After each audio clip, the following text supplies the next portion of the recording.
So coming down a little bit closer, so of course looking to the east from above the Washington Park neighborhood with Washington Park itself in the foreground, is, I think, helpful to then look at the physical context a little bit closer. And again, as I said about the park system, think about how if Washington Park, the Midway, Plaisance, and Jackson Park, rather than, I know when I arrived here 6 years ago, I was told, don't go into Washington Park, and if you have to cross the Midway, run. And don't even, I mean, I didn't even know Jackson Park existed, really. So that's an incredible opportunity for us as we think about, could this park system be transformed in our experiences and those who visit and use the campus from being barriers and edges, and I've heard the Midway referred to as the tundra. Could they be instead experienced as the wonderful intersection of campus and community in this great, one of truly the great urban park systems in the country? So now let me go back in time for some historical perspective. Anybody guess where this photo was taken? Well, I labeled it. I forgot.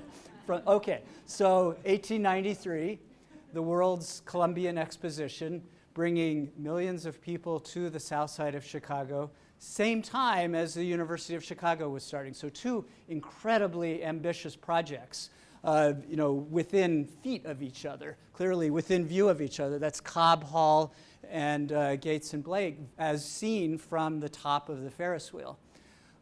Two very different agendas for these great ambitious initiatives. The Columbian Exposition was 22 years after the Great Fire, bringing the world in to see how quickly and amazingly Chicago rebuilt itself. And then just across the street, the staid, scholarly, academic cloisters of the University of Chicago, consciously in collegiate Gothic limestone, in contrast with the crass, commercial, white, neoclassical grand city that Daniel Burnham and his colleagues created with the Algerian Theater and the beer hall in the foreground.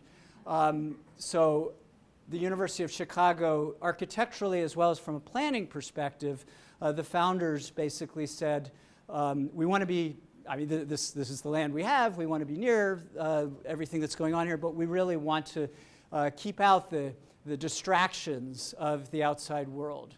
We want to make this inward-focused, cloistered series of quadrangles for scholarly pursuit.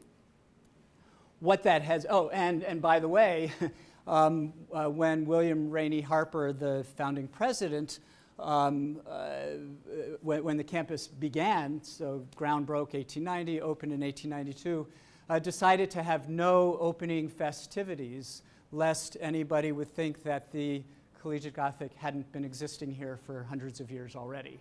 So, did we fool anybody then? I don't know, but the idea was clearly importing gravitas, importing the reference, the precedent of scholarly and spiritual architecture to the south side of Chicago.